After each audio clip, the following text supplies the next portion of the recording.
오늘 사건 플러스에서는 잇따르고 있는 부부간의 비극과 관련한 소식 전해드리겠습니다. 네, 전처를 살해한 뒤 시신을 공항에 버리고 외국으로 가려다가 붙잡히는가 하면 부부싸움 끝에 남편이 사망한 사건도 있었습니다. 먼저 리포트 보시고 취재기자와 얘기해보겠습니다.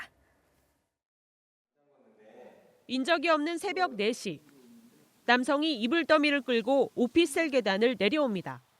잠시 뒤 차를 계단 입구에 세우더니 이불을 뒷좌석에 싣고 사라집니다.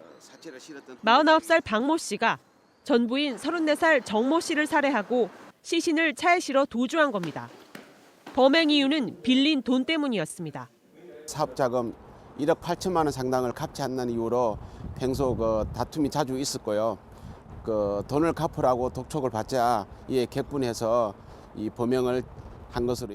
박 씨는 인천공항 주차장에 시신과 차를 그대로 버려두고 호주행 비행기를 탔습니다. 하지만 호주 경찰이 입국 심사 때 옷에서 혈흔을 발견한 데다 짐에서 발견된 피살자의 휴대폰을 수상히 여기면서 결국 강제 추방됐고 인천공항에서 체포됐습니다. 제정신이 아니라서 죽인다, 살린다 뭐 그런 생각보다는 그냥 같이 죽자는. 경찰은 박 씨에 대해 구속영장을 신청했습니다. JTBC 강나연입니다. 어제 아침 8시쯤 44살 주모 씨가 자신의 아파트에서 숨진 채 발견됐습니다.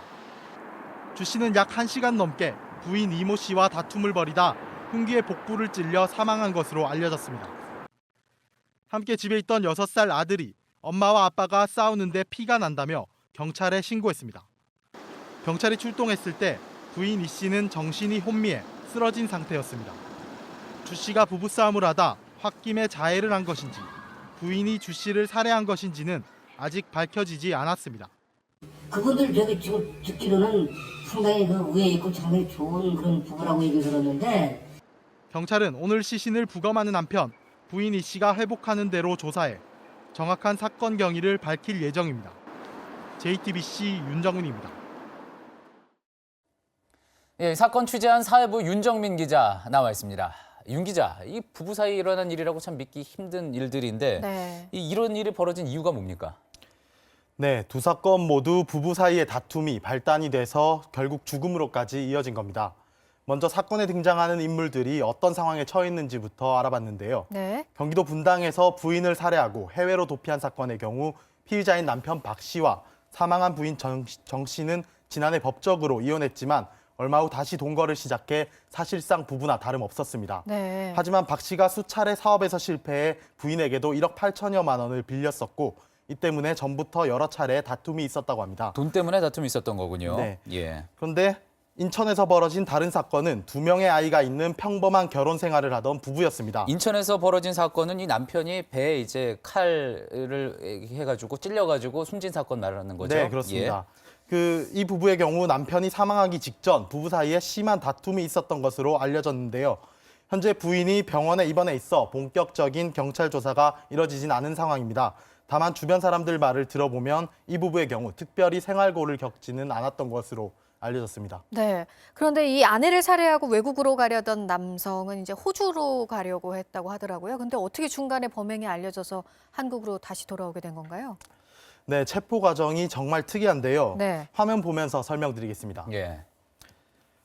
네, 우선 사망한 전 부인 정 씨의 휴대전화는 피의자 박 씨가 가방에 넣어 호주로 가지고 갔고 호주 공항에서 현지 경찰에게 넘어갔습니다. 그리고 한국에선 사건 다음 날 미용사였던 정 씨가 출근을 하지 않자 미용실 원장이 정 씨에게 전화를 걸었는데요. 예. 이때 마침 호주 경찰이 이 전화를 받게 된 겁니다. 결국 원장은 이를 가족들에게 알렸고 가족들이 한국 경찰에 신고를 했습니다. 예. 결국 신고를 받은 경찰은 호주 경찰과 인터폴을 통해 박 씨가 한국으로 강제 출국된다는 것을 파악했고 공항에서 기다렸다가 박 씨를 체포한 겁니다. 예, 그렇군요. 이거 증거를 감추기 위해서 호주로 휴대전화를 가져간 모양인데 오히려 그게 발목을 잡히는 네. 계기가 된 거네요. 이 인천에서 일어난 사건, 이 사건 역시 경찰에 알려진 과정이 참 비극적입니다. 네, 그렇습니다. 이 사건, 이 부부에겐 6살 난 아들과 그리고 5살짜리 딸이 있었는데요. 예. 사건이 일어나자 집에 있던 첫째 아이가 경찰에 전화를 걸어 엄마와 아빠가 싸우는데 피가 예. 난다고 신고를 했다고 합니다. 아이고. 사건을 조사 중인 경찰 얘기 들어보시죠. 본 거는 애들이 봤는데 6살 먹은 애들이 봤단 말이야. 애가 지금 불안해가지고 안정이 안 되는데 지금 친척들한테 맡겨져 있는 거 아니에요. 네, 아이들이 얼마나 큰 공포와 충격을 받았을지 상상이 안 가는데요. 네. 당시 상황이 오죽 급박했으면 6살짜리가 경찰에 신고를 했을까 이런 생각이 듭니다. 네, 그 어렸을 때 엄마 아빠가 싸우는 모습이 굉장히 충격적으로 받아들여진다고 하잖아요. 뭐 예. 이렇게 피를 흘리고 사망한 모습까지 봤기 때문에 참 이게 얼마나 충격이 됐을지 참 걱정이 되는 상황인데 지금 이 남편의 사망 경위, 정확한 사망 경위는 아직 밝혀진 건 아닌 거죠? 네, 그렇습니다. 사건 현장에 있던 사람은 어린 아이들과 그리고 부인 이모 씨뿐인데요. 아이들은 물론이고 이 씨 역시 정신이 지금 혼미한 상태라 아직 자살인지 살인 사건인지 판단하기는 어렵습니다. 경찰은 오늘 국립과학수사연구원에 시신 부검을 의뢰하고 사건 경위를 밝힐 예정입니다. 그렇군요. 지금 뭐 전국에 지금 이 시간에도요, 부부들끼리 뭐 중내 사내 싸우는 경우 있을 수 있을 텐데 실제로 어떤 이런 뭐 살인으로까지는 잘 이어지지 않지 않습니까? 이렇게 이번 사건이 사망 사고로까지 이어지는 이유는 뭔가요? 네, 그 전문가들의 얘기를 들어봤는데요. 일단 가족 간에 특히 부부 간의 갈등의 경우 극히 개인적인 일이라고 판단을 해서 주변에서도 잘 알려고 하지도 않고 예. 그리고 결국 극단적인 상황까지 갈등이 쌓이는 일이 많다고 분석했습니다. 일단 갈등이 커지기 전에 상담이나 치료 등을 받으려는 노력을 하고 주변에서도 관심을 갖고 살펴보는 것이 비극을 막는 데 도움이 될 것 같습니다. 예, 그렇군요. 이 부부싸움 칼로 물베기라고 하지 않습니까? 네. 근데 이게 물을 베지 않고 이게 또 좀 더 이게 갈등이 너무 커지게 되면 당사자들뿐만이 아니라 가족들에게 큰 상처를 남기게 된다는 점 네. 다 기억을 했으면 하는 바람입니다. 네.